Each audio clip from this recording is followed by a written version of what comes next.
এই নে তোদের টাকা, আর কোনোদিনও এই চাচার দোকানে আসবি না।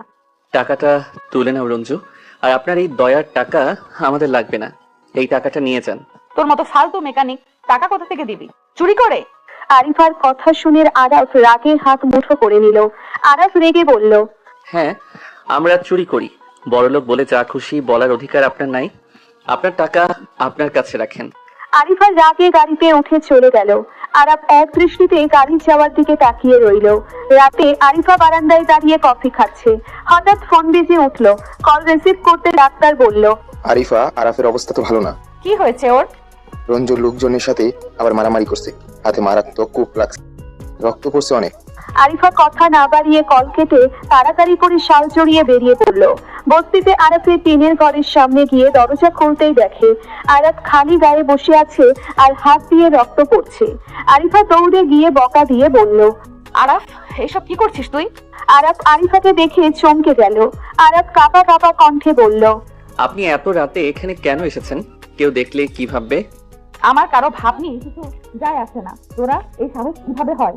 তোর এই সাহস কিভাবে হয় এই গুন্ডাদের সাথে মারামারি করার? আমার কিছু হইলে আপনার কি? আপনি তো আজ সকালেই বললেন আমি বখাটে ফালতু ছেলে। আরাফের মুখে এমন কথা শুনে আরিফা আর নিজেকে ধরে রাখতে পারল না।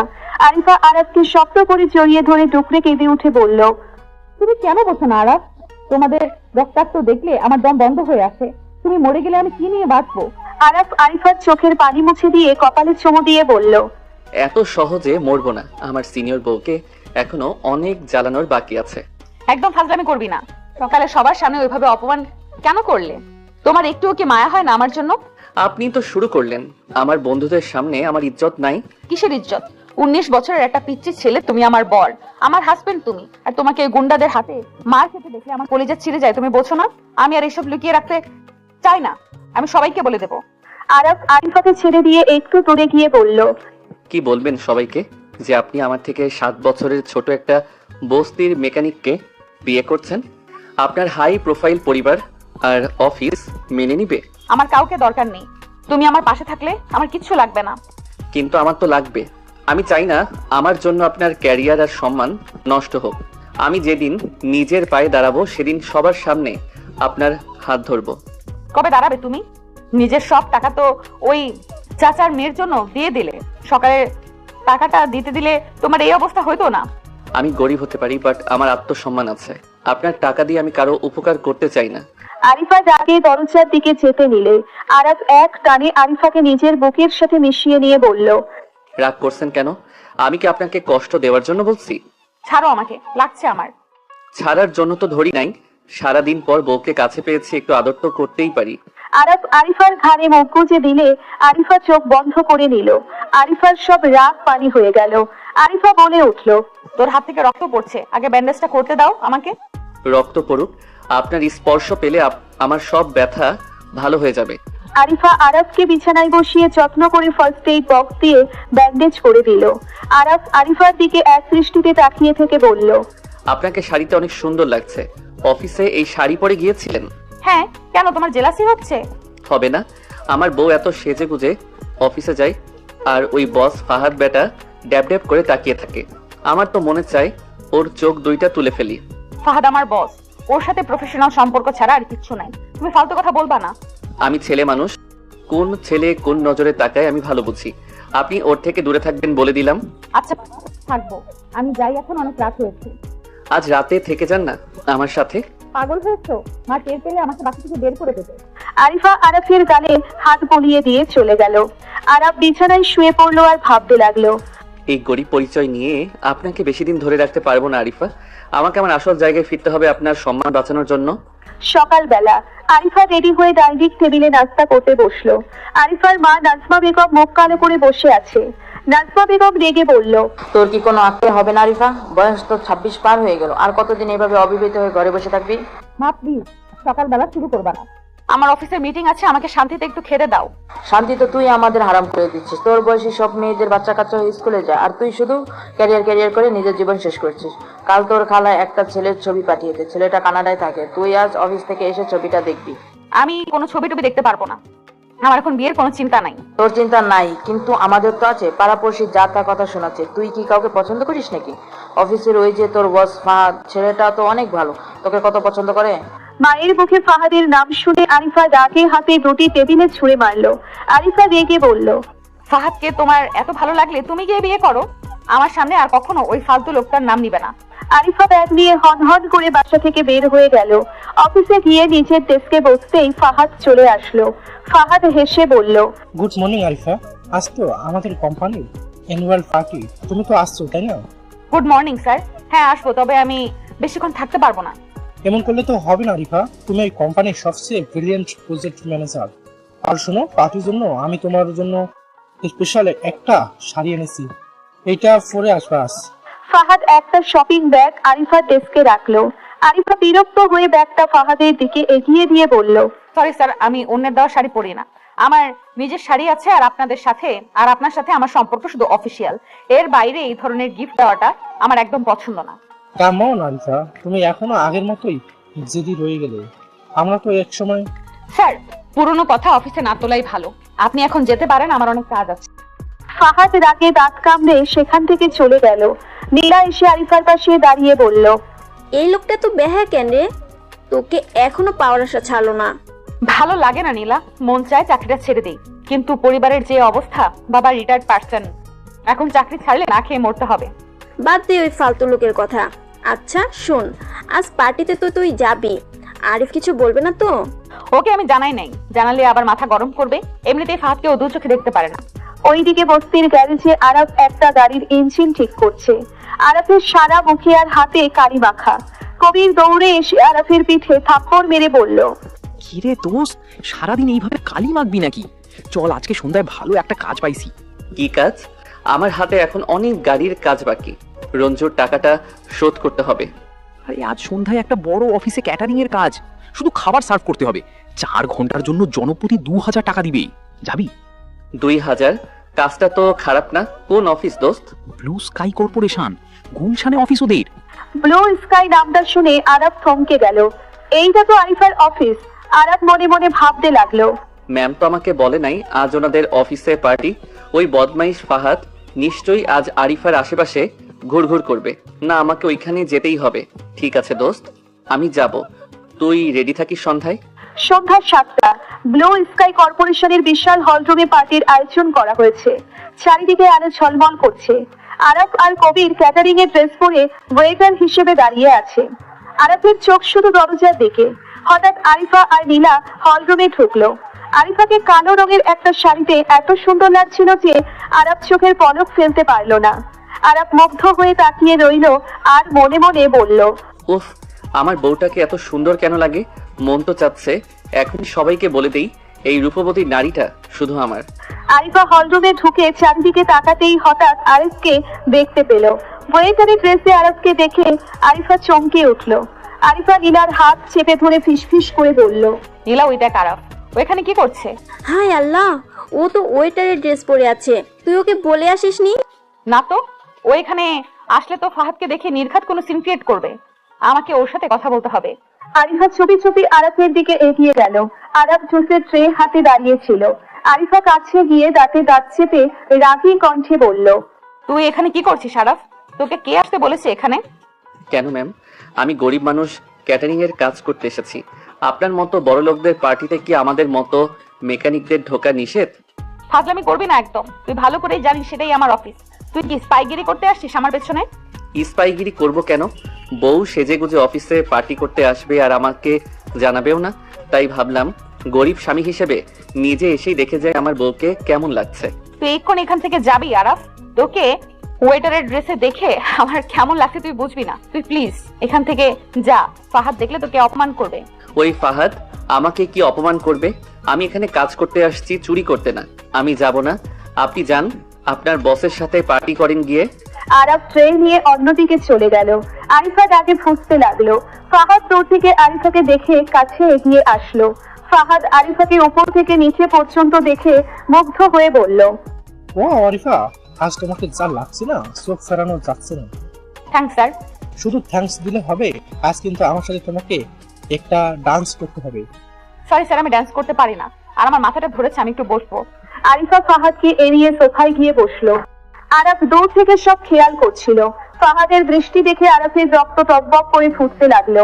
আরাফ রাগে গ্লাসগুলো চড়ে চড়ে ট্রেতে রাখতে লাগলো। কি রে দোস্ত, গ্লাসগুলো ভাঙবি নাকি? এত রাগ কিসের তোর? তুই ওইদিকে যা কবির, আমার মেজাজ ভালো না। পার্টিতে হালকা মিউজিক বাজছে, সবাই চোরাই চোরাই ডান্স করছে। ফাহাদ আবার আরিফার কাছে আসলো। এবার ফাহাদ কিছুটা নেশাগ্রস্ত। ফাহাদ আরিফার হাত ধরে টান দিয়ে বলল, কেমন আরিফা? সবাই ডান্স করছে আর তুমি বোরিং এর মতো বসে আছো, আসো আমার সাথে। ফাহাদ, আপনি কি করছেন? হাত ছাড়ুন আমার। সবার সামনে কি সিন ক্রিয়েট করছেন? আরে কিসের সবার সামনে?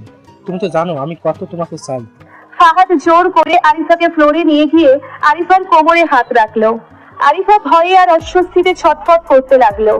আরিফা দূর থেকে আরাফের দিকে তাকালো। আরাফের চোখ দুটো যেন আগুনে জ্বলছে। আরাফ আর নিজেকে কন্ট্রোল করতে পারলো না। আরাফ হাতের ট্রেটা ছুঁড়ে ফেলে দিল। কাচের গ্লাসগুলো ঝনঝন করে ভেঙে গেল। সবাই চমকে ওই দিকে তাকালো। আরাফ ঝড়ের বেগে ফাহাদের কাছে গিয়ে ফাহাদের কলার চেপে ধরলো। ফাহাদ কিছু বোঝার আগেই আরাফ সজোরে ফাহাদের মুখে একটা ঘুষি মারলো। শোরের বাচ্চা, তোর এত বড় সাহস, তুই ওনার গায়ে হাত দিস? তোকে তো আজ আমি মেরেই ফেলবো। ফাহাদ ছিটকে ফ্লোরে পড়ে গেল। ফাহাদের নাক দিয়ে রক্ত বের হতে লাগলো। ফাহাদ রেগে চিল্লিয়ে বলল, কে তুই ফালতু ওইটার?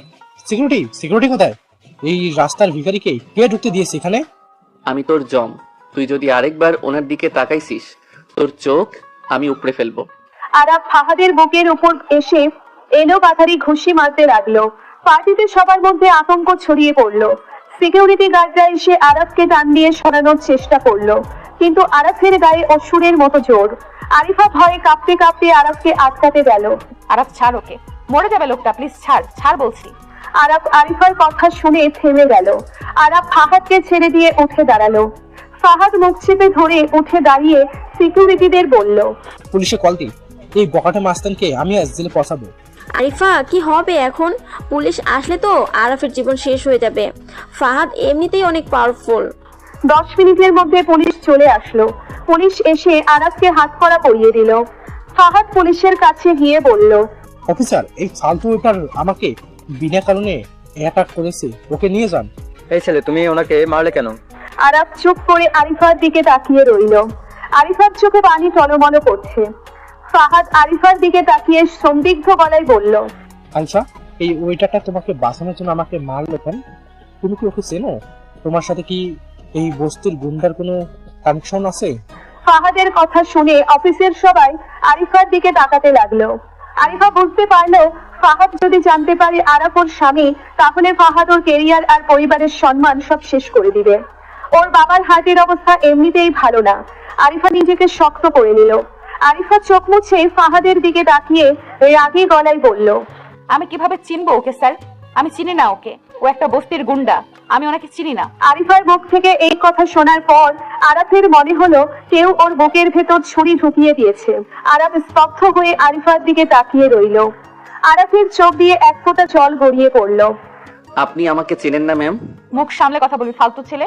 তোর এত বড় সাহস, তুই আমার অফিসে এসে গুন্ডামি করছিস? অফিসার ওকে নিয়ে যান এখান থেকে, ওর যেন কঠোর শাস্তি হয়।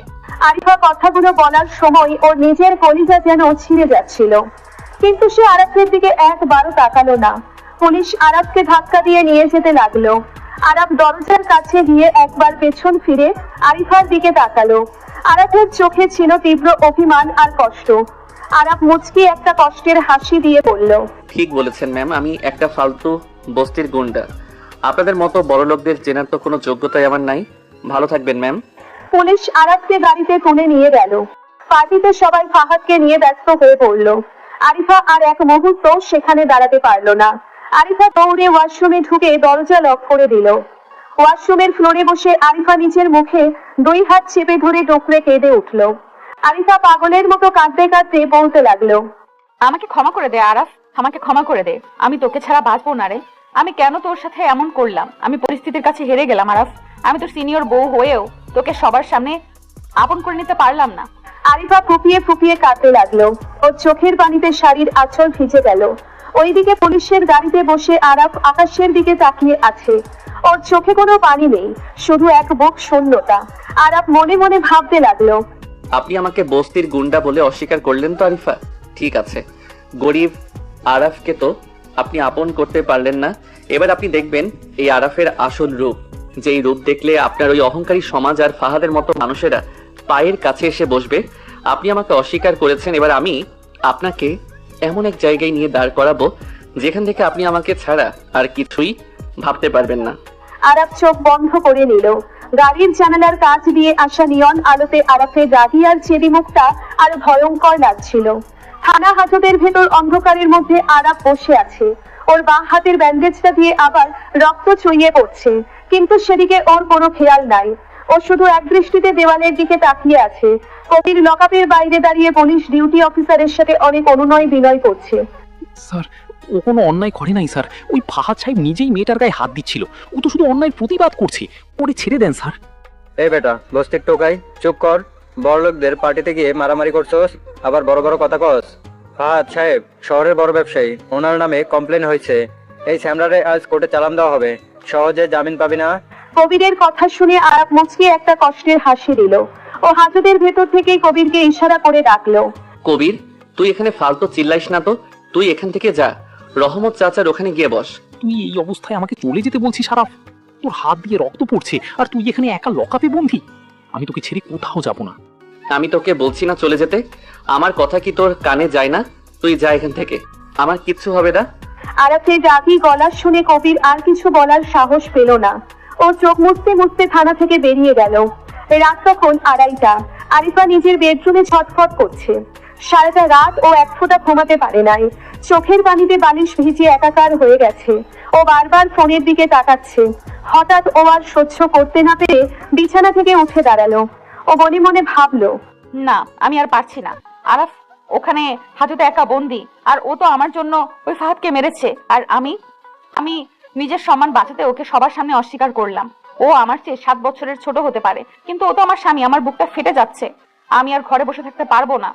আরিফা সাবধানে ঘর থেকে বের হতে যাবে, তখনই ওর ছোট ভাই রুদ্র সামনে এসে দাঁড়ালো। রুদ্র ভ্রু কুঁচকে আরিফার দিকে তাকিয়ে বলল, আপু, এত রাতে তুমি চোরদের মতো চুপি চুপি কোথায় যাচ্ছ? মায়ের শরীরটা খারাপ, বাবাও ঘুমাচ্ছে, তুমি এই মাঝরাতে বাইরে যাচ্ছ কেন? রুদ্র, তুই প্লিজ আমার রাস্তা থেকে সর। আমাকে একটু বাইরে যেতে হবে, খুব জরুরি কাজ আছে। কিসের জরুরি কাজ আপু? আমি তো সব জানি। অফিসের আজ এই যে বস্তির কোনো মেকানিক ছেলে ফাহাদ ভাইকে মারছে, আর পুলিশ ওরে ধরে নিয়ে গেছে। তুমি কি ওই গুন্ডাটার জন্য যাচ্ছ? রুদ্রের মুখে আরাফকে গুন্ডা শুনতে আরিফা রেগে সজোরে রুদ্রের গালে একটা থাপ্পড় মেরে দিল। রুদ্র গালে হাত দিয়ে অবাক হয়ে বোনের দিকে তাকিয়ে রইল। মুখ সামলে কথা বলবি রুদ্র। ওকে আর একটাও বাজে কথা বললে আমি তোর মুখ থেতলে দেব। ও কোনো গুন্ডা না। আপু, তুমি আমার গায়ে হাত তুললে ওই একটা রাস্তার ছেলের জন্য? তুমি নিজের ভাইয়ের গায়ে হাত তুললে, তার মানে ফাহাদ ভাই ঠিক বলছিল ওই ছেলেটার সাথে তোমার কোনো নোংরা সম্পর্ক আছে। চুপ কর তুই, একদম মুখ বন্ধ কর। তুই কিচ্ছু জানিস বাহির, ও আমার কি হয় তুই জানিস না। আরিফার কথা না বাড়িয়ে রুদ্রকে ধাক্কা দিয়ে সরিয়ে বাসা থেকে সোজা বেরিয়ে একটা সিএনজি নিয়ে থানার দিকে রওনা দিল। রুদ্র রাতে ফুসতে ফুসতে মায়ের রুমের দিকে গেল। রাত 3:10। আরিফা থানায় ঢুকে ডিউটি অফিসারের সামনে গিয়ে দাঁড়ালো। ওর চোখ দুটো কান্নায় লাল হয়ে ফুলে আছে। আরিফা কাঁপা কাঁপা কণ্ঠে বলল, অফিসার, আজ সন্ধ্যায় ব্লু স্কাই অফিসের পার্টি থেকে যে ছেলেটাকে অ্যারেস্ট করে এনেছে, ও কোথায়? আমি ওনার সাথে দেখা করতে চাই। আরে আপনি তো এই অফিসের ম্যানেজার ম্যাডাম না? আজ পার্টিতে তো আপনি বললেন এই ছেলেটারে চেনেন না, এখন মাঝরাতে ওনার জন্য আসছেন কেন? কাহিনী কি বলেন তো? দয়া করে আমাকে ওনার সাথে একবার দেখা করতে দিন স্যার। আমি ওনার জন্য কিছু খাবার আর ওষুধ এনেছি। ওনার হাত কেটে গেছে। দেখা করা যাবে না, বড় সাহেবের কড়া নির্দেশ আছে। এই ছেলের সাথে কাউকে দেখা করতে দেওয়া যাবে না। আপনি বাড়ি যান ম্যাডাম। আরিফা আর কোনো উপায় না দেখে নিজের গলার সোনার চেইন আর হাতের আংটি খুলে পুলিশ টেবিলের উপর রাখলো। আরিফা কান্নায় ভেঙে পড়ে বলল, আমি আপনার পায়ে ধরছি স্যার, আমাকে শুধু 5টা মিনিটের জন্য ওর সামনে যেতে দিন। আমি দূর থেকে শুধু একবার ওনাকে দেখবো, প্লিজ স্যার, না করবেন না। পুলিশ চেইন আর আংটিটা ড্রয়ারে লুকিয়ে আরিফাকে ইশারা করলো ভেতরের দিকে যাওয়ার জন্য। আরিফা দৌড়ে হাজতের সামনে গিয়ে দাঁড়ালো। লোহার শিকের ওপাশে অন্ধকার মেঝেতে আরাফ মাথা নিচু করে বসে আছে। আরিফা দুকড়ে কেঁদে উঠে শিকের ফাঁক দিয়ে হাত বাড়িয়ে দিল। আরাফ, আরাফ আমার দিকে তাকাও। তুমি কেমন আছো আরাফ? আরিফার গলার আওয়াজ শুনে আরাফ আস্তে আস্তে মাথা তুলল। ওর চোখের দৃষ্টি একদম ঠান্ডা। কোনো আবেগ নেই। আরাফ হাজতের সিট থেকে কিছুটা দূরে সরে গিয়ে বসলো ও আরিফার দিকে না তাকিয়ে গম্ভীর গলায় বলল, আপনি এখানে কেন এসেছেন ম্যাম? আপনার মতো বড়লোক সোসাইটির মানুষ এই নোংরা থানায় কেন এসেছে? যান, নিজের মান সম্মান বাঁচিয়ে বাড়ি ফিরে যান। আরাফ তুমি এমন করে কথা বলো না প্লিজ, আমার বুকটা ফেটে যাচ্ছে। আমি পরিস্থিতির শিকার হয়ে ওনাদের সামনে মিথ্যা বলেছি। ফাহাদ যদি জানতে পারতো তুমি আমার হাজবেন্ড, ও আমাদের পুরো পরিবারকে ধ্বংস করে দিত। আমার বাবার হার্টের অবস্থা তো তুমি জানো। হ্যাঁ, আমি সব জানি ম্যাম। আমি জানি আমি একটা বস্তির মেকানিক। আমার কোনো জাত কুল নাই, তাই সবার সামনে আমাকে স্বামী বলে পরিচয় দিতে আপনার লজ্জা লাগে। বয়স কম হতে পারে, কিন্তু আমি তো পুরুষ মানুষ। নিজের স্ত্রীর কোমরে অন্য একটা পুরুষ হাত দিচ্ছে আর আমি দাঁড়িয়ে দাঁড়িয়ে দেখবো? আমি তো ফাহাদকে মেরেই ফেলতাম, আপনি তো ওরে বাঁচালেন। আমি বাঁচাই নাই আরাফ, আমি তোমাকে বাঁচানোর জন্য ওকে ছেড়ে দিতে বলেছিলাম। তুমি কেন বোঝো না? আমি কিচ্ছু বুঝতে চাই না ম্যাম। আপনি আজ সবার সামনে প্রমাণ করে দিয়েছেন বড়লোকদের কাছে ভালোবাসার চেয়ে নিজেদের ইজ্জত আর সমাজটাই বড়। আপনি যখন বললেন আমি ওনাকে চিনি না, ঠিক সেই মুহূর্তে আমার ভেতরের আরাফটা মরে গেছে। আজ থেকে আপনার সাথে আমার আর কোনো সম্পর্ক নাই। আরাফের মুখ থেকে এই কথা শুনে আরিফা হাজতের শিকের ওপর কপাল ঠুকে ঠুকে কাঁদতে লাগলো। ওর কপাল ফুলে লাল হয়ে গেল। আরিফা শিকের ফাঁক দিয়ে আরাফের পা ধরার চেষ্টা করে বলল, আরাফ এই কথা মুখেও এনো না। তুমি আমাকে যা খুশি শাস্তি দাও, আমাকে চাবুক দিয়ে মারো, তাও এই কথা বলো না আমি তোমাকে ছাড়া বাঁচবো না। আমি কাল সকালেই উকিল নিয়ে এসে তোমার জামিনের ব্যবস্থা করব। আমার জামিন আপনার টাকা দিয়ে করতে হবে না ম্যাম। আপনার ওই দয়ার টাকা নিজের কাছে রাখেন। আমি এই হাজতেই পচে মরবো, তাও আপনার কোনো সাহায্য আমি নেব না। যান, চলে যান এখান থেকে, আর কখনো আমার সামনে আসবেন না। পুলিশ এসে আরিফার হাত ধরে টানতে লাগলো। সময় শেষ হয়ে গেছে বলে ওকে থানা থেকে বের করে দিল। আরিফা থানার বাইরে এসে ফুটপাতে বসে পাগলের মতো কাঁদতে লাগলো। পরের দিন সকাল 10টা আরিফা উকিল দিয়ে থানায় পৌঁছলো, কিন্তু ডিউটি অফিসার ওকে দেখে মুচকি হেসে বলল, ম্যাডাম, আপনার আর কষ্ট করে জামিনের পেপার রেডি করতে হবে না। আরাফকে আধ ঘন্টা আগেই ছেড়ে দেওয়া হয়েছে। কি বলছেন স্যার? ফাহাদ সাহেব কি কমপ্লেন তুলে নিয়েছে? ওনাকে কে ছাড়ালো? ফাহাদ সাহেব কমপ্লেন তোলেন নাই। ওপর থেকে অনেক বড় এক স্যারের ফোন আসছিল। স্বয়ং এমপি সাহেব নিজে এসে ওনাকে হ্যান্ডকাপ খুলে সসম্মানে ওনাকে দামি এক গাড়িতে করে নিয়ে গেছেন। আমরা তো বুঝতেই পারি নাই এই বস্তির ছেলে এত বড় লাইনের লোক। পুলিশের কথা শুনে আরিফা আকাশ থেকে পড়ল ও নীলাকে ফোন দিয়ে সব জানালো। নীলাও অবাক হয়ে গেল। আরিফা সোজা বস্তিতে আরাফের ঘরের দিকে গেল, কিন্তু সেখানে গিয়ে দেখলো ঘরের দরজায় মস্ত বড় একটা তালা ঝুলছে। রহমত চাচা আর কবির উঠোনে মন খারাপ করে বসে আছে। রহমত চাচা, আরাফ কোথায়? ও কোথায়? ওর ঘর তালাবন্ধ কেন? মা, আরাফ আজ সকালে এক মস্ত বড় গাড়িতে করে এসেছিল। ওর সাথে অনেক পুলিশ আর বডিগার্ড ছিল। ও নিজের সব জামা কাপড় নিয়ে চলে গেছে। যাওয়ার সময় আমার হাতে গরির অপারেশনের জন্য 5 লাখ টাকা দিয়ে গেছে। হ্যাঁ ভাবি, আরাফ আমাদের বলেছে ও আর কোনোদিনই বস্তিতে ফিরে আসবে না। ও ওনার আসল পরিচয় নিয়ে ওনার নিজের বাড়িতে ফিরে গেছে। ও নাকি অনেক বড় লোকের ছেলে। আমাদের ও আর চিনতেই পারলো না ভাবি। কবিরের কথা শুনে আরিফার পায়ের নিচের মাটি সরে গেল। ও বুঝতে পারলো আরাফ ওর ওপর চরম অভিমান করে নিজের ধনী পরিবারের কাছে ফিরে গেছে। যে পরিবারকেও ঘৃণা করে এতদিন বস্তিতে লুকিয়েছিল, আরিফা ওখানেই মাটিতে বসে পড়লো আর ওর চোখ দিয়ে অঝরে জল পড়তে লাগলো।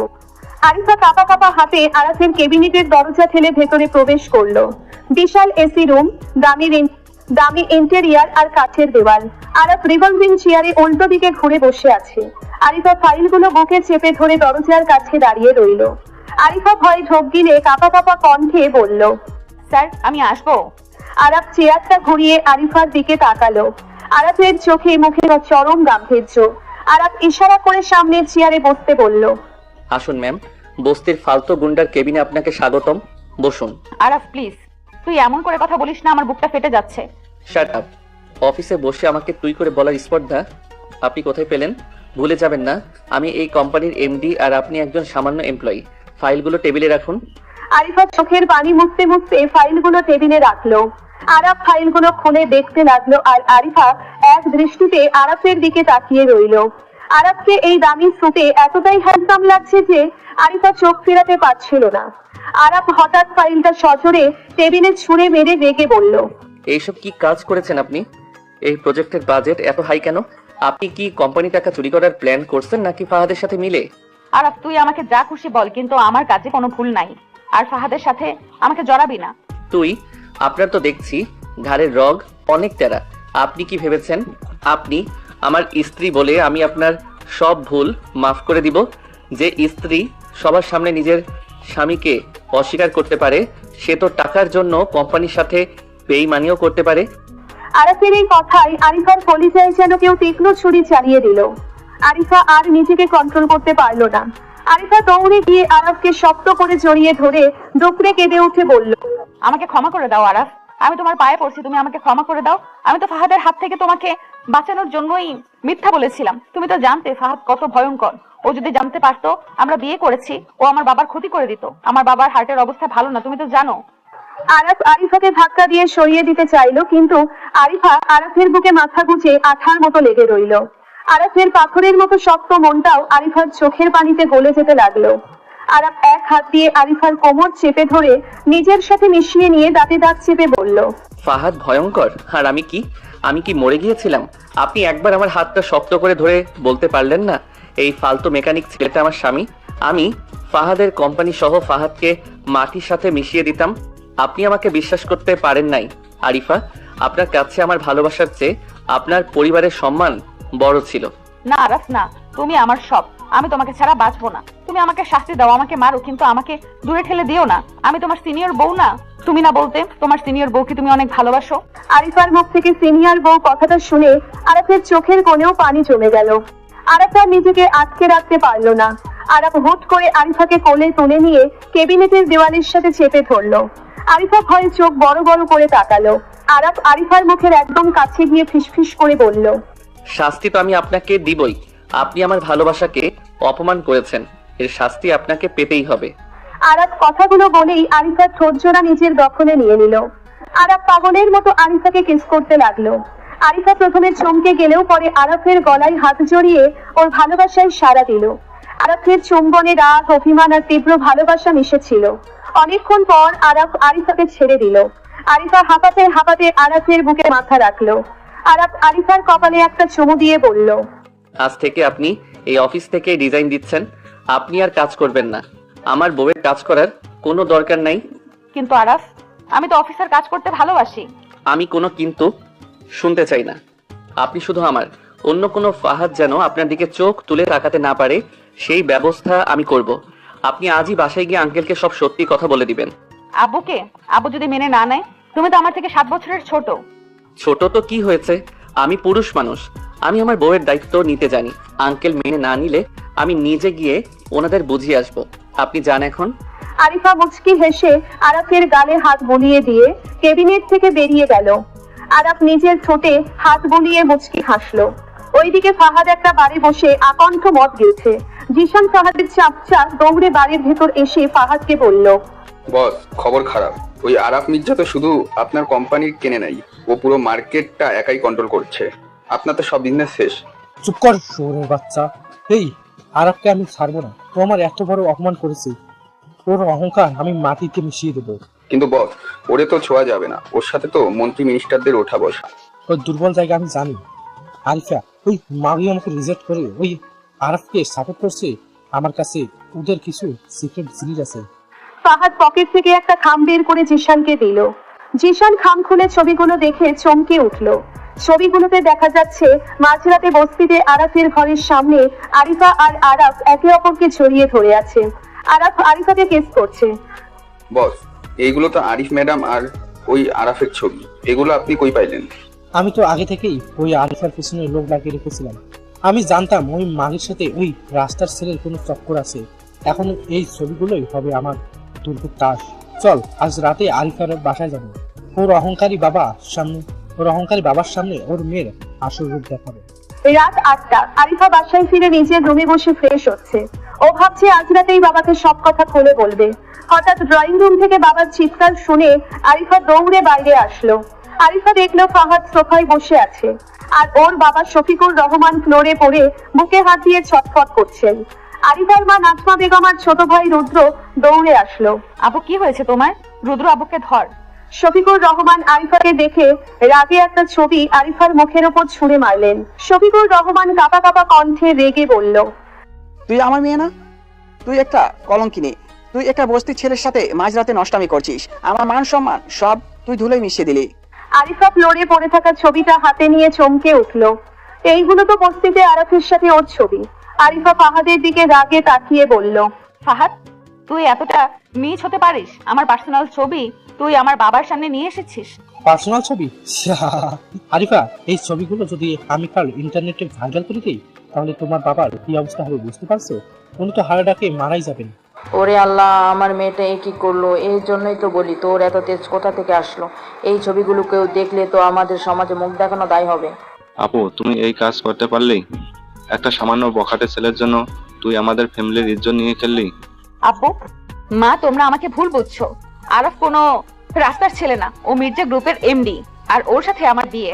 সেটা আরিফা, তুই কি তোর বাবাকে মিথ্যা বলে সান্ত্বনা দিচ্ছিস? আরাফ মির্জা যদি তোর স্বামী হতো তাহলে তোকে সবার সামনে ওইভাবে অপমান করতো না। ও তোমার সাথে শুধু টাইম পাস করছে। শফিকুর রহমান ব্যথায় কাতরাতে কাতরাতে বলল, হ্যাঁ বাবা, তুমি আমাদের বাঁচাও। এই ছবিগুলো কাউকে দেখিও না বাবা, আমার সম্মান চলে গেলে আমি মরে যাব। আঙ্কেল, আমি তো আরিফাকে ভালোবাসতাম, ও তো আমাকে রিজেক্ট করেছে। তবে একটা শর্তে আমি এই ছবিগুলো ডিলিট করতে পারি। কি সত্য বাবা? তুমি যা বলবে আমি তাই শুনবো। আরিফাকে কালই আমার সাথে বিয়ে দিতে হবে, কোনো অনুষ্ঠান ছাড়া, শুধু কাজে দেখে বিয়ে। আর আরিফাকে নিজে গিয়ে ওই আরাফকে অপমান করে আসতে হবে, যাতে ওই আরাফার কখনো আরিফার আশেপাশে না আসে। ফাহাদের কথা শুনে আরিফার মাথার উপর আকাশ ভেঙে পড়ল।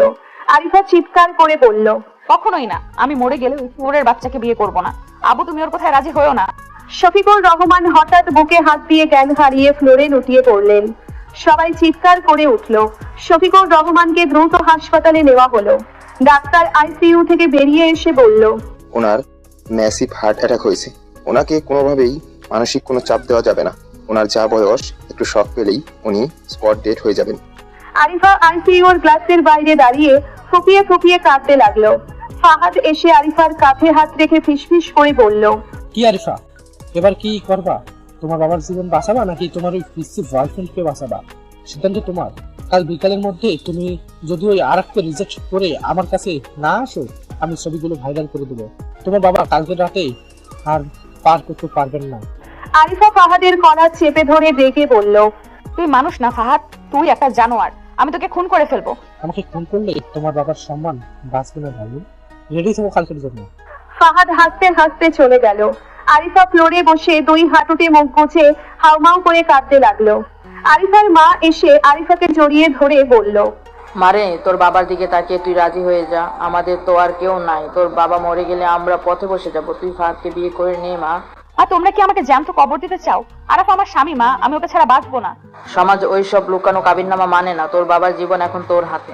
সারা রাত হাসপাতালে কাটানোর পর পরদিন সকালে আরিফা একটা কঠিন সিদ্ধান্ত নিল। আরিফা জানে ফাহাদ যা বলছে তাই করবে। ওর বাবার জীবন বাঁচাতে হলে ওকে আরাফকে ছাড়তেই হবে। কিন্তু আরাফ তো এত সহজে ওকে ছাড়বে না। আরাফকে ওর জীবন থেকে সরাতে হলে আরাফকে অনেক বড় আঘাত দিতে হবে। দুপুর বেলা আরাফ মির্জা ম্যানশনের ড্রয়িং রুমে বসে একটা হীরার আংটি দেখছে আর মুচকি হাসছে। আরাফ নিজের মনেই বলল, আজ আরিফাকে এই আংটিটা পরিয়ে প্রপোজ করব। কালই ওনাকে এই বাড়িতে নিয়ে আসবো। এমন সময় সিকিউরিটি এসে জানালো আরিফা এসেছে। আরাফ খুশি হয়ে লাফিয়ে উঠল। আরিফা ধীর পায়ে ভেতরে প্রবেশ করলো। আরিফার চোখ মুখ ফ্যাকাশে, যেন শরীরে কোনো প্রাণ নেই। আরাফ দৌড়ে গিয়ে আরিফার হাত ধরে বলল, আপনি এসেছেন ম্যাম? আমি আপনার জন্যই অপেক্ষা করছিলাম। দেখুন আমি আপনার জন্য কি এনেছি। আরাফ আংটিটা দেখাতে গেলে আরিফা এক ঝটকায় আরাফের হাতটা সরিয়ে দিল। আরাফ অবাক হয়ে আরিফার দিকে তাকালো। কি হলো আরিফা, আপনি কাঁদছেন কেন? চোখ মুখ এমন ফ্যাকাশে কেন আপনার? আঙ্কেল কি রাজি হন নাই? আরিফা নিজেকে পাথরের মতো শক্ত করে নিল। আরিফা আরাফের চোখের দিকে না তাকিয়েই রেগে বলল, তোর এই সস্তা আংটি আমাকে দেখাবি না আরাফ। আমি এখানে তোর সাথে সম্পর্ক শেষ করতে এসেছি। কি বলছেন এসব? সম্পর্ক শেষ মানে? আপনি মজা করছেন তাই না? আমি কোনো মজা করছি না। আমি অনেক ভেবে দেখলাম, তোর আর আমার মাঝে বয়সের অনেক গ্যাপ। তুই একটা 19 বছরের পিচ্চি ছেলে, তোর সাথে কি সারা জীবন কাটানো যায়? আরাফ থমকে গেল। আরাফের হাত পা কাঁপতে শুরু করলো। আরাফ কাঁপা কাঁপা কণ্ঠে বলল, আরিফা, আপনি সব কি বলছেন? আমি তো আপনাকে। তুই আমাকে কি ভালোবেসেছিস? আরে ধুর, আমি তোর সাথে শুধু টাইম পাস করেছি। ফাহাদ আমাকে কাল রাতে প্রপোজ করেছে, আর ও আমার সমবয়সী, অনেক ম্যাচিউর। আমি ডিসাইড করেছি আমি ফাহাদকে বিয়ে করব। তোর এই বস্তির মেন্টালিটি এখনো যায়নি। শুধু বড়লোক বাবার টাকা পেয়েছিস, এই যা।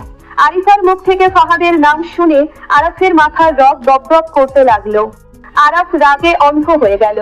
আরাফ আরিফার কাঁধ শক্ত করে চেপে ধরে চিৎকার করে বলল, মিথ্যা বলছেন আপনি। আপনি আমাকে ভালোবাসেন। ওই ফাহাদ শুয়োরের বাচ্চা আপনাকে ব্ল্যাকমেইল করেছে, তাই না? আমাকে বলুন আরিফা, আমি ফাহাদকে টুকরো টুকরো করে ফেলবো।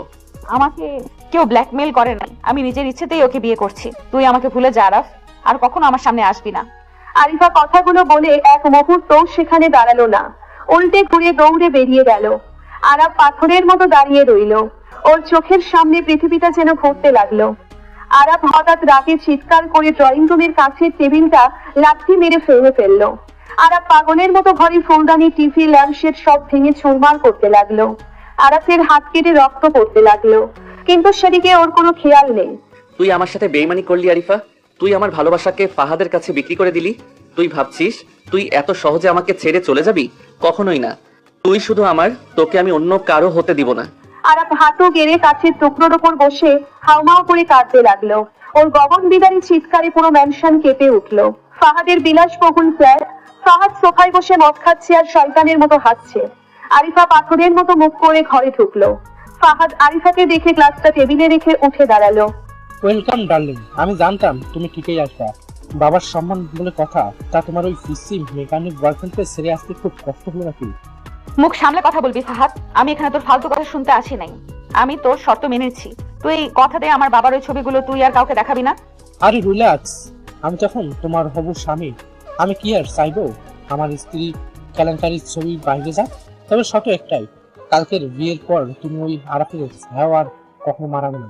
তুই নিশ্চিন্তে থাক, আরাফ আর কোনোদিনও আমার সামনে আসবে না। আমি ওকে এমন কথা শুনিয়ে এসেছি যে ও আমাকে এখন সবচেয়ে বেশি ঘৃণা করে। তো নোংরা উদ্দেশ্য সফল হয়েছে ফাহাদ, কিন্তু মনে রাখিস তুই আমার শরীর পাবি কিন্তু মন কোনোদিন পাবি না। আমার তোমার ওই সস্তা মনে দরকার নেই ডার্লিং, আমার শুধু ওই অহংকারী আরাফকে হারাতে হবে। ও আমার কোম্পানি দখল করেছে, আমি ওর ভালোবাসাকে দখল করলাম। কাল ঠিক বিকাল 5টায় কাজে নিয়ে আমি তোমাদের বাসায় আসবো, রেডি থেকে। আরিফা এক মুহূর্ত সেখানে না দাঁড়িয়ে হনহন করে বেরিয়ে গেল। ফাহাদ অট্ট হাসিতে ফেটে পড়লো। ওইদিকে আরাফের ম্যানশনে ধ্বংসলীলা চলছে। আরাফের হাত থেকে ফেনকি দিয়ে রক্ত ঝরছে। ড্রয়িং রুমের সব আসবাবপত্র ভাঙা। হঠাৎ পুলিশ অফিসার রাইহান ঘরে প্রবেশ করলো। আরাফের এই অবস্থা দেখে রাইহান দৌড়ে কাছে গেল। আরাফ ভাই, তুই নিজের এই অবস্থা কি করেছিস? তোর হাত দিয়ে তো রক্ত পড়েছে। এই সিকিউরিটি, তাড়াতাড়ি ফার্স্ট এইড বক্স নিয়ে আয়। ভাইয়া আপনি আমাকে ছাড়েন, আমার রক্ত পড়ুক, আমার তো মরে যেতে ইচ্ছে করছে ভাইয়া। ও আমার সাথে বেইমানি করলো, ও ফাহাদকে বিয়ে করবে। আরাফ ফ্লোরে বসে বাচ্চাদের মতো হাউমাউ করে কাঁদতে লাগলো। রাইহান আরাফের হাতটা ব্যান্ডেজ করতে করতে ধমক দিয়ে বলল, তুই একটা পাগল আরাফ, তুই এত বড় একটা কোম্পানির এমডি হয়ে বাচ্চাদের মতো কাঁদছিস। আরিফা তোকে ধোকা দিতেই পারে না। আমি মেয়েটাকে দেখেছি, ওর চোখে তোর জন্য যে ভালোবাসা আমি দেখেছি তা কখনো মিথ্যা হতে পারে না। আপনি কিচ্ছু জানেন না ভাইয়া। ওর নিজের মুখে আমাকে বলেছে ফাহাদ ওর সমবয়সী, তাই ও ফাহাদকে বিয়ে করবে। আমাকে ও পিচ্ছি বলে অপমান করেছে। আর তুই ওর কথা বিশ্বাস করে নিলি? আরাফ, তুই একবার শান্ত হয়ে ভাবতো, ফাহাদের কোম্পানি তুই ধ্বংস করেছিস। ফাহাদ তো চুপ করে বসে থাকার পাত্র না, নিশ্চয় ও আরিফাকে কোনোভাবে ব্ল্যাকমেল করেছে। ব্ল্যাকমেইলের কথা শুনে আরাফের কান্নার শব্দ থেমে গেল। আরাফ চোখ মুছে রাইহানের দিকে তাকালো। ব্ল্যাকমেইল? কিন্তু আরিফা তো আমাকে কিছু বলে নাই। ও তো বলল ও নিজের ইচ্ছেতেই ফাহাদকে বিয়ে করছে। আরে গাদা, ফাহাদ যদি ব্ল্যাকমেলই করে থাকে তাহলে কি আরিফা তোকে সেটা বলতে পারবে? দাঁড়া, আমি এখনই সাইবার সেলে ফোন করে ফাহাদ আর ওর সামসা জিশানের ফোনে কল সব রেকর্ড আর মেসেজ হ্যাক করাচ্ছি। আধা ঘন্টার মধ্যে সব সত্যি সামনে চলে আসবে। আরাফ অস্থির হয়ে পায়চারি করতে লাগলো। ওর মনে বারবার আরিফার ফ্যাকাশে মুখটা ভেসে উঠছে। আধা ঘন্টা পর রাইহানের ফোনে একটা মেইল আসলো। রাইহান মেইলটা খুলে একটা ভিডিও আর কিছু ছবি দেখে চমকে উঠলো। আরাফ, এদিকে আয়, দেখ জিশান ফাহাদকে কি মেসেজ পাঠিয়েছে। আরাফ দৌড়ে এসে ফোনটা নিল। স্ক্রিনে ওর আর আরিফার বস্তির সেই রাতের ছবিগুলো, সাথে একটা কল রেকর্ড। কল রেকর্ডটা প্লে করতেই ফাহাদের গলা শোনা গেল। আরিফার বাবার হার্টের অবস্থা এমনিতেই খারাপ। কালকের মধ্যে ও যদি আরাফকে ছেড়ে আমার কাছে না আসে, আমি এই ছবিগুলো ভাইরাল করে দেবো। ওর বাবা কালকে রাত আর পার করতে পারবে না। কল রেকর্ডটা শোনার পর আরাফের পায়ের তলার মাটি কেঁপে উঠলো। আরাফের চোখ থেকে টপ টপ করে পানি পড়তে লাগলো। আরাফ নিজের মাথায় সজোরে একটা আঘাত করে ঢুকতে কেঁদে উঠে বলল, আমি কত বড় জানোয়ার। ও আমার কাছে এসেছিল ওর বাবার জীবন বাঁচাতে, আর আমি না বুঝে ওকে কত কথা শোনালাম। ও নিজের সম্মান, নিজের ভালোবাসা সব বিসর্জন দিয়ে ফাহাদের শর্ত মেনে নিল। আমার আরিফা ভেতরে ভেতরে কতটা পুড়ছে, আর আমি গাধার মতো ওকে ভুল বুঝলাম। আমি বলেছিলাম না ওর পিছনে ফাহাদের হাত আছে? এখন কাঁদলে চলবে না ভাই। ফাহাদ কাল বিকেলে কাজ নিয়ে আরাফেদের বাসায় যাচ্ছে। আমাদের হাতে সময় খুব কম। ফাহাদ, শোরে বাচ্চা, তুই আমার ভালোবাসাকে নিয়ে খেলা করেছিস। কালকে সূর্য তোর জীবনে কাল হয়ে উঠবে। ভাইয়া কালকের বিয়ের আয়োজন ফাহাদ করবে, কিন্তু বাসরটা আমি সাজাবো। আপনি শুধু পুলিশ ফোর্স রেডি রাখেন। আরাফের চোখের পানি শুকিয়ে সেখানে আগুনের ফুলকে জ্বলতে লাগলো। আরাফের এই ভয়ঙ্কর রূপ দেখে রাইহানও কিছুটা ঘাবড়ে গেল। পরের দিন বিকাল 4টা, আরিফাদের বাসা একদম নিস্তব্ধ। কোনো বিয়ের আনন্দ নাই, যেন কোনো শোকের বাড়ি। আরিফাকে ওর মা নাজমা বেগম লাল রঙের একটি শাড়ি পরিয়ে দিচ্ছে। আরিফার চোখের পানি শুকিয়ে গেছে। ও আয়নার সামনে একটা জ্যান্ত লাশের মতো বসে আছে। মারে, তুই কাঁদিস না মা। তোর বাবার দিকে তাকিয়ে তুই এই বিয়েটা মেনে নে। ফাহাদ অনেক বড় লোক, তুই সুখে থাকবি। সুখ? মা, তুমি আমার গলাটা টিপে মেরে ফেলো না কেন? জ্যান্ত অবস্থায় আমাকে কেন কবরে পাঠাচ্ছ? আমি আরাফকে ছাড়া এক মুহূর্ত সুখে থাকতে পারবো না মা। আমার শুধু আরাফের কথা মনে পড়ছে। শফিকুর রহমান লাঠিতে ভর দিয়ে কাঁপতে কাঁপতে মেয়ের রুমে আসলেন। শফিকুর রহমান ফ্লোরে বসে আরিফার পা জড়িয়ে ধরে কাঁদতে কাঁদতে বললেন, আমাকে মাফ করে দাও মা। আমার সম্মানের জন্য আজ তোর জীবনটা ধ্বংস হয়ে যাচ্ছে। আমি একটা স্বার্থপর বাবা। তুই আমাকে বিষ খাইয়ে মেরে ফেলমা, তাও তুই এই জানোয়ারটাকে বিয়ে করিস না। আরিফা দ্রুত ফ্লোরে বসে বাবাকে জড়িয়ে ধরলো। আরিফা হু হু করে কেঁদে উঠে বলল, আব্বু, তুমি সব কি বলছো? তোমার জন্য আমি 1000বার মরতে রাজি আছি। তুমি শুধু আমার জন্য দোয়া করো আব্বু, আমি যেন তাড়াতাড়ি মরে যাই। ফাহাদের সাথে আমি আর বাঁচতে পারবো না। আপু, ফাহাদ ভাই কাজে নিয়ে চলে এসেছে, তোকে ড্রয়িং রুমে ডাকছে। রুদ্রের কথা শুনে আরিফার পুরো শরীর কেঁপে উঠলো। আরিফা চোখ বন্ধ করে আরাফের মুখটা মনে করলো। আরিফা মনে মনে বলল, আমাকে ক্ষমা করে দিও আরাফ, তোমার সিনিয়র বউ আজীবনের জন্য অন্যের হয়ে যাচ্ছে। তুমি আমাকে ভুলে যেও। আরিফাকে ধরাধরি করে ড্রয়িং রুমে নিয়ে আসা হলো। ড্রয়িং রুমের সোফায় ফাহাদ নবাবের মতো পা তুলে বসে আছে। কাজী সাহেব কাবিননামা নিয়ে রেডি। ফাহাদ আরিফাকে লাল শাড়িতে দেখে শয়তানের মতো হেসে বলল, ওয়াও, আমার হবু বউকে তো একদম বড়ি মতো লাগছে। আঙ্কেল, আর দেরি কিসে? কাজী সাহেব বিয়েটা তাড়াতাড়ি করিয়ে দেন, আমার তোর সইছে না। মা আরিফা, ফাহাদ সাহেবের সাথে 5 লক্ষ টাকা দিনমোহরে তোমার বিয়ে ঠিক হয়েছে। তুমি কি রাজি আছো? আরিফার গলা দিয়ে কোনো স্বর বের হচ্ছে না। ওর চোখ দিয়ে শুধু অনবরত পানি পড়ছে। ফাহাদ ধমক দিয়ে বলল, কি হলো আরিফা, চুপ করে আসো কেন? ভুলে যেও না তোমার বাবার ছবিগুলো কিন্তু আমার ফোনের একটা ক্লিকেই ভাইরাল হয়ে যাবে। বলো আলহামদুলিল্লাহ কবুল। আরিফা বাবার দিকে তাকালো। শফিকুর রহমান চোখ বন্ধ করে অছরে কাঁদছেন। আরিফা কাঁপা ঠোঁটে কবু বলতে যাবে, ঠিক সেই মুহূর্তে বিকট শব্দে ড্রয়িং রুমের মেইন দরজাটা ভেঙে ফ্লোরে পড়ে গেল। সবাই চমকে দরজার দিকে তাকালো। ফাহাদ লাফ দিয়ে উঠে দাঁড়ালো। দরজার সামনে দাঁড়িয়ে আছে আরাফ মির্জা, পরনে কুচকুচে কালো রঙের থ্রি-পিস স্যুট, চোখে রে ব্যান্ড গ্লাস। আরাফের পেছনে রাইহান আর 1 ডজন আর্মড পুলিশ ফোর্স। আরাফের চেহারায় এমন একটা রুক্ষ আর ভয়ঙ্কর গাম্ভীর্য যে ড্রয়িং রুমের তাপমাত্রা যেন নিমেষেই শূন্যের নিচে নেমে গেল। কার এত বড় সাহস যে অন্যের বউকে কবুল পড়ানোর চেষ্টা করছে? আরাফের গলার আওয়াজে পুরো বাড়িটা যেন কেঁপে উঠলো। আরিফা আরাফকে দেখে স্তব্ধ হয়ে গেল। আরিফার চোখ বড় বড় হয়ে গেল। আরাফ ধীরে ধীরে হেঁটে ঘরের মাঝখানে এসে দাঁড়ালো। চশমাটা খুলে ফাহাদের দিকে তাকিয়ে বাঁকা হেসে বলল, কি মিস্টার ফাহাদ, অন্যের বউয়ের দিকে নজর দেওয়ার বদভ্যাসটা আপনার এখনো গেল না? আরাফ, তুই এখানে কি করছিস? পুলিশ নিয়ে আমার পার্সোনাল ফাংশনের ঢুকার সাহস তুই পেলি কই থেকে? অফিসার, ওকে বের করে দিন এখান থেকে। শাট আপ ফারাদ, পুলিশ তোমাকে বের করে দিতে আসে নাই, পুলিশ তোমাকে অ্যারেস্ট করতে এসেছে। অ্যারেস্ট? আমি কি করেছি আঙ্কেল? এই গুন্ডাকে, এই ছোট লোক গুন্ডাকে আপনারা ঘরে ঢুকতে দিলেন কিভাবে? আরাফ এক লাঠিতে মাঝখানে সেন্টার টেবিলটা উল্টে ফেলে দিল। কাজী সাহেব ভয়ে এক কোণায় সিটিয়ে গেলেন। আরাফ ফাহাদের কলার চেপে ধরে শূন্যে তুলে ফেললো। তুই আমাকে ছোট লোক বলছিস? শোরে বাচ্চা, তুই নিজে কত বড় ছোট লোক সেটা আমি আজ সবাইকে দেখাবো। আরাফ ফাহাদকে সজোরে ফ্লোরে আছাড় মারলো। ফাহাদের মুখ দিয়ে রক্ত বেরিয়ে আসলো। আরাফ পকেট থেকে ফাহাদের সেই ফোনটা বের করলো। আঙ্কেল, এই জানোয়ারটা আপনাদের যে ছবিগুলো দিয়ে ব্ল্যাকমেইল করছিল, সেই ছবিগুলো ও আর কাউকে দেখাতে পারবে না, কারণ ওর ফোনের সব ডেটা আমি হ্যাক করে চিরতরে ডিলিট করে দিয়েছি। শফিকুর রহমান আর নাজমা বেগম অবাক হয়ে আরাফের দিকে তাকিয়ে রইলেন। ফাহাদ ফ্লোর থেকে কোনো মতে উঠে দাঁড়িয়ে কাঁপতে কাঁপতে বলল, তুই আমার ফোন হ্যাক করেছিস? আমি ওকে ছাড়বো না আরিফা, তুই ওর কথা বিশ্বাস করিস না। আমি এখনো ছবিগুলো। আরাফ ফাহাদের মুখে সজোরে আর একটা ঘুষি মারলো। ফাহাদ ছিটকে গিয়ে দেওয়ালের সাথে বাড়ি খেলো। আরাফ রাইহানের দিকে ইশারা করলো। Fahad Rahman, cyber crime, blackmailing আর অন্যের স্ত্রী জোরপূর্বক বিয়ে করার অপরাধে আপনাকে অ্যারেস্ট করা হলো। কনস্টেবল, ওকে হাতকড়া ওড়াও। পুলিশ সাথে সাথে ফাহাদকে হাতকড়া পরিয়ে দিল। ফাহাদ চিৎকার করতে করতে বলল, অন্যের স্ত্রী মানে? আরিফাকে আমি বিয়ে করতে এসেছি, ও অন্যের স্ত্রী কবে হলো? ও আজ থেকে 6 মাস আগে আমার স্ত্রী হয়েছে। আরাফের কথা শুনে শফিকুর রহমান, নাজমা বেগম, রুদ্র আর কাজী সাহেব সবার চোখ কপালে উঠে গেল। শফিকুর রহমান কাঁপা কাঁপা কণ্ঠে বললেন, এসব তুমি কি বলছো বাবা? আরিফা তোমার স্ত্রী, কিন্তু আরিফা তো আমাদের কিছুই বলে নাই, আর তুমি তো অনেক ছোট ওর থেকে। আরাফ পকেট থেকে একটা ভাঁজ করা কাগজ বের করে শফিকুর রহমানের সামনে মেলে ধরলো। এই দেখেন আঙ্কেল, আমাদের কোর্ট ম্যারেজের কাবিননামা। বস্তিতে একবার লোকাল গুন্ডারা আরিফাকে তুলে নিয়ে যাওয়ার চেষ্টা করেছিল, আমি ওকে বাঁচিয়েছিলাম, কিন্তু গুন্ডারা ওর সম্মান নষ্ট করার হুমকি দিয়েছিল।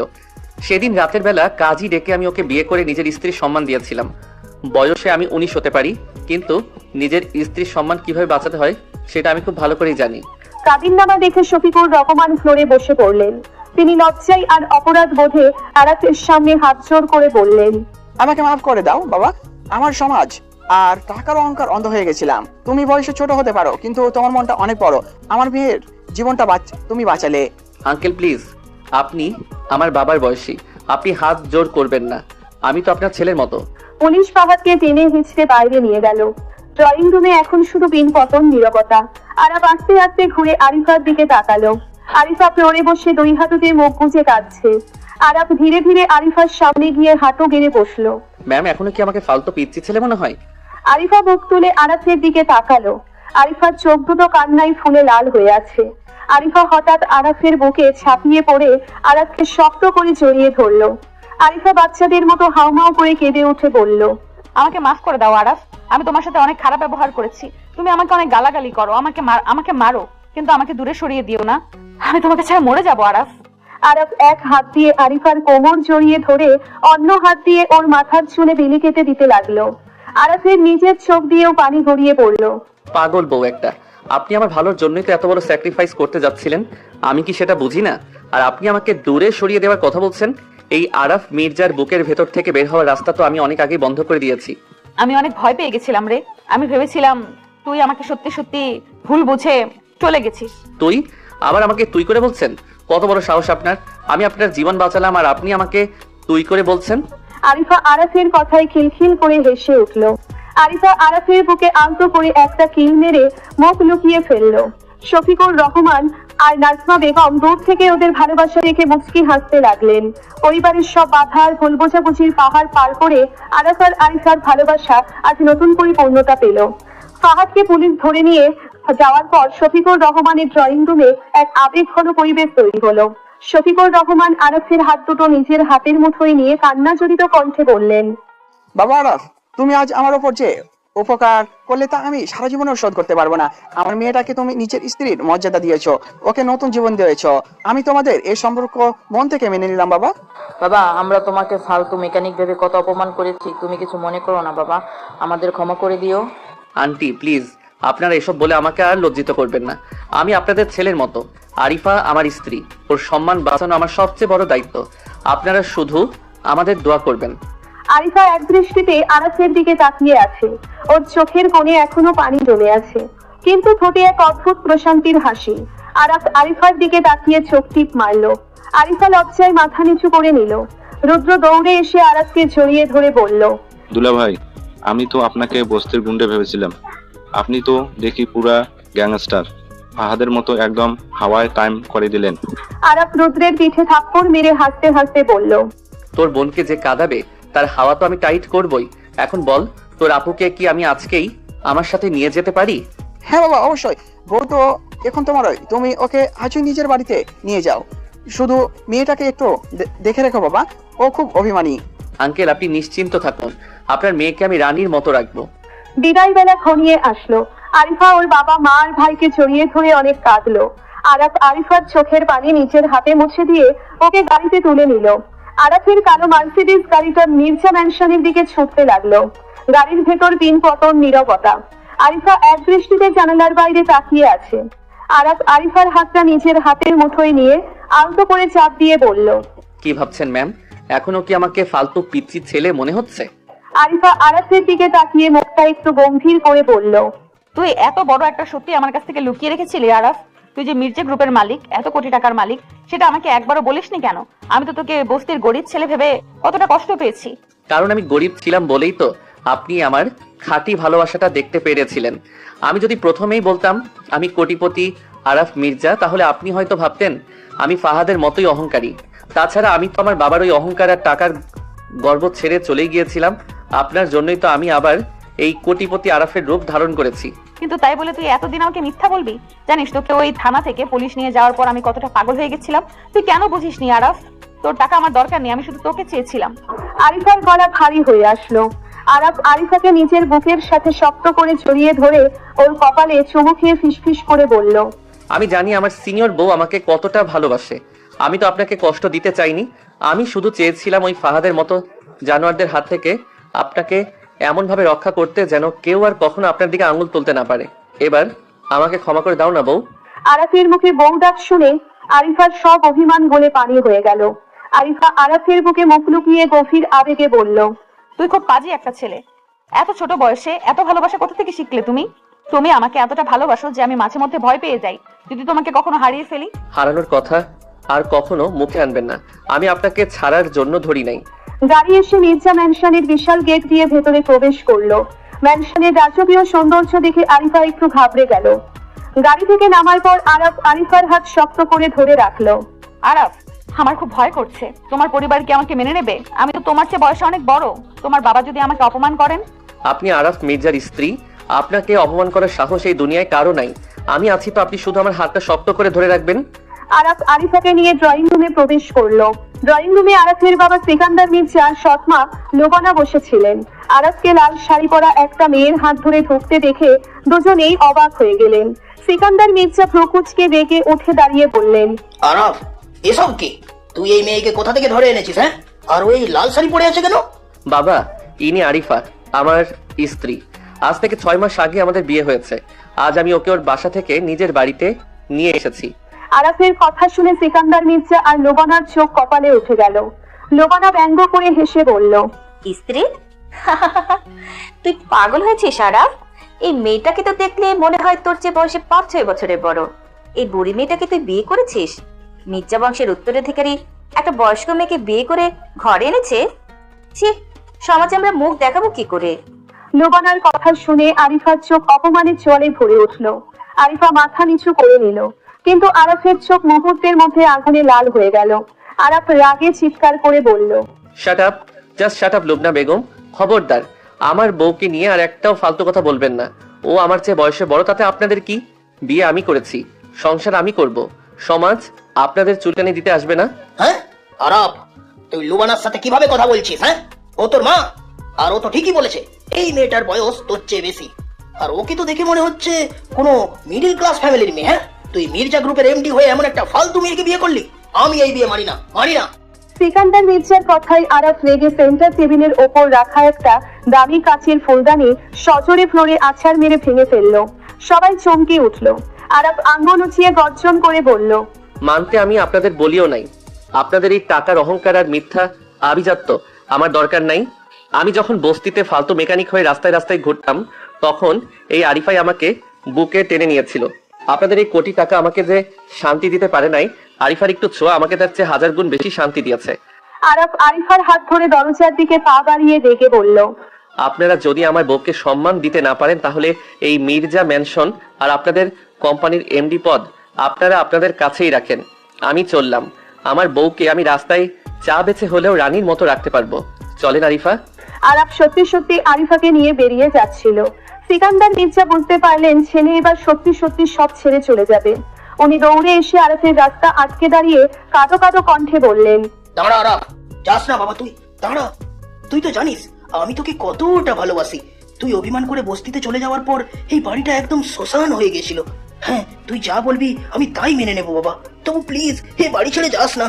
তাহলে আমার বউয়ের কাছে ক্ষমা চান। ওনার সম্মান এই বাড়িতে সবার উপরে থাকতে হবে। আরিফা এতক্ষণ চুপ ছিল। এবার আরিফার সামনে এগিয়ে গিয়ে সিকান্দার মির্জার হাত দুটো ধরে অত্যন্ত বিনয়ের সাথে বলল, আঙ্কেল, আপনি প্লিজ আরাফের কথায় কিছু মনে করবেন না। ও একটু বেশিই রাগী, কিন্তু ওর মনটা অনেক পরিষ্কার। আমি হয়তো বয়সে ওর চেয়ে বড়, হয়তো আপনাদের মতো এত ধনী নই, কিন্তু আমি আপনার ছেলেকে আমার নিজের জীবনের থেকেও বেশি ভালোবাসি। আমি কথা দিচ্ছি, আমার জন্য আপনাদের পরিবারের সম্মানে কখনো কোনো আঁচড় লাগবে না। আরিফার এত সুন্দর আর গোছানো কথা শুনে সিকান্দার মির্জা অবাক হয়ে গেলেন। উনি বুঝতে পারলেন মেয়েটার বয়স বেশি হলেও সে অনেক ম্যাচিওর্ড আর বুদ্ধিমতী। সিকান্দার মির্জা আরিফার মাথায় হাত রেখে মুচকি হেসে বললেন, মারে, আমার ছেলেটা সেই ছোট্টবেলা থেকে অনেক জেদি আর বখাটে, ওকে সামলানো অনেক কঠিন। কিন্তু তোমার কথা শুনে বুঝলাম আল্লাহ ওর জন্য একদম সঠিক জীবন সঙ্গী পাঠিয়েছে। তোমার মতো ধৈর্যশীল আর বুদ্ধিমতী মেয়েই আমার এই পাগল ছেলেকে সামলাতে পারবে। আমি তোমাদের এই বিয়ে মন থেকে মেনে নিলাম মা, মন থেকে মেনে নিলাম। সিকান্দার মির্জার কথা শুনে আরাফ আর আরিফার মুখে হাসি ফুটে উঠল। লোবনা রাগে গজগজ করতে করতে সেখান থেকে চলে গেল। সিকান্দার মির্জা কাজের লোকদের ডেকে পুরো বাড়ি সাজাতে বললেন আর আরিফাকে আরাফের রুমে নিয়ে যেতে বললেন। রাত 11টা। আরাফের বিশাল বেডরুমটা লাল গোলাপ আর মোমবাতি দিয়ে রাজকীয়ভাবে সাজানো হয়েছে। আরিফা লাল শাড়ি পরে বিছানার মাঝখানে বসে আছে, ওর বুকটা ধুকপুক করছে। আজ তো ওদের আসল বাসর রাত। একটু পর দরজার লক খোলার শব্দ হলো। আরাফ রুমে প্রবেশ করলো। আরাফকে হোয়াইট শার্ট আর ব্ল্যাক প্যান্টে এতটাই হ্যান্ডসাম লাগছিল যে আরিফা চোখ ফেরাতে পারলো না। আরাফ দরজা লক করে দিয়ে ধীর পায়ে আরিফার দিকে এগিয়ে আসলো। আরাফ বিছানায় বসে আরিফার মুখের সামনে থেকে শাড়ির আঁচলটা সরিয়ে দিল। আরিফা লজ্জায় চোখ বন্ধ করে নিল। আরাফ আরিফার হাতটা নিজের হাতে নিয়ে আলতো করে একটা চুমু দিয়ে ফিসফিস করে বলল, আমার সিনিয়র বউটাকে আজ একদম লাল পরীর মতো লাগছে। এত সুন্দর কাউকে আমি জীবনেও দেখি নাই। একদম ফাজলামি করবা না। আমি জানি আমাকে কেমন লাগছে। তুমি আমাকে এতটা ভালোবাসতে পারো আমি কখনো ভাবতেও পারি নাই আরাফ। আমি আপনাকে কতটা ভালোবাসি সেটা তো আমি আজ সারা রাত ধরে প্রমাণ করব। তবে তার আগে আপনার একটা শাস্তি পাওনা আছে ম্যাম। শাস্তির কথা শুনে আরিফা চমকে চোখ খুলল। শাস্তি? কিসের শাস্তি? আমি আবার কি করলাম? ভুলে গেলেন আজ দুপুরে কে আমাকে তুই করে বলেছিল? আমি বলেছিলাম না এর শাস্তি আপনাকে পেতেই হবে? আরে ওটা তো আমি আবেগের বশে। আরিফা কথা শেষ করার আগেই আরাফ এক ঝটকায় আরিফাকে বিছানায় ফেলে ওর উপর ঝুঁকে পড়ল। আরাফ আরিফার দুই হাত ভাতার ওপর চেপে ধরে দুষ্টুমি করে হাসতে হাসতে বলল, আবেগের বশে বলছেন তাই না? এখন আমি আপনাকে এমন আবেগ দেখাবো যে আপনি তুই বলা তো দূরের কথা, নিজের নামটাও ভুলে যাবেন। আরাফ আরিফার ঠোঁটে একটা গভীর কিস করলো। আরিফা প্রথমে একটু বাধা দেওয়ার চেষ্টা করলেও পরক্ষণেই আরাফের বুকে হাত রেখে ওর ভালোবাসায় সাড়া দিল। আরাফের চুম্বনে এক অদ্ভুত শিহরণ ছিল যা আরিফাকে মাতাল করে দিচ্ছিল। অনেকক্ষণ পর আরাফ আরিফাকে ছেড়ে দিয়ে ওর মুখের দিকে তাকিয়ে মুচকি হাসলো। আরিফা হাঁপাতে হাঁপাতে লজ্জায় মুখ লাল করে বলল, তুমি আসলে একটা ফাজলি, এত অসভ্য তুমি। ছাড়ো আমাকে। ছাড়বো না, আজ সারা রাত ছাড়বো না। আরাফ পকেট থেকে একটা ছোট ভেলভেটের বক্স বের করলো। বক্সটা খুলে আরিফার সামনে ধরলো। বক্সের ভেতর একটা অসম্ভব সুন্দর হীরার আংটি ঝিকমিক করছে। আরাফ বিছানা থেকে নেমে হাঁটু গেড়ে বসে আরিফার হাতটা নিজের হাতে নিল। আমি জানি আমাদের বয়স মিল নাই, আমাদের সমাজ মিল নাই, কিন্তু আমাদের হৃদয় এক। আপনি আমাকে সেই সময় আপন করে নিয়েছিলেন যখন আমি শূন্য ছিলাম। আপনার ওই রাগ, ওই শাসন, ওই বকছকা আমাকে নতুন করে বাঁচতে শিখিয়েছে। আমি প্রমিস করছি আরিফা, সারা জীবন আমি আপনার এই মিষ্টি শাসন মাথা পেতে নিব। আপনি কি এই পাগল আরাফ মির্জা সারা জীবনের সিনিয়র বউ হতে রাজি আছেন? আরাফের এই রোমান্টিক প্রপোজ শুনে আরিফার চোখ দিয়ে খুশির জল গড়িয়ে পড়ল। আরিফা আরাফের হাতে হাত রেখে কাঁপা কাঁপা কণ্ঠে বলল, আমি রাজি, 1000 বার রাজি। তুই 19 বছরের পিচ্ছি মেকানিক হোস বা কোটিপতি আরাফ মির্জা, তুই সব সময় আমার ওই রাগী হাজবেন্ড হয়েই থাকবি। আমি তোকে ছাড়া এক মুহূর্ত বাঁচবো না রে আরাফ। আরাফ আরিফার অনামিকায় আংটিটা পরিয়ে দিয়ে ওর হাতে একটা গভীর চুমু খেলো। আরিফাও নিজের পাশ থেকে একটা সুন্দর ব্র্যান্ডের ঘড়ি বের করলো। আরিফা আরাফকে ঘড়িটা পরিয়ে দিয়ে ওর বুকে হাত রেখে বলল, সময় যেমন কখনো থেমে থাকে না, তেমনি আমাদের সম্পর্কও যেন ভালোবাসা আর বিশ্বাসে এগিয়ে চলে। এই ঘড়িটা তোমার জন্য, যাতে প্রতি মুহূর্তে আমার ভালোবাসার কথা তোমার মনে পড়ে। আপনার ভালোবাসার কথা মনে করার জন্য আমার কোনো ঘড়ি লাগবে না ম্যাম, আপনি শুধু আমাকে একটু আদর করতে দেন।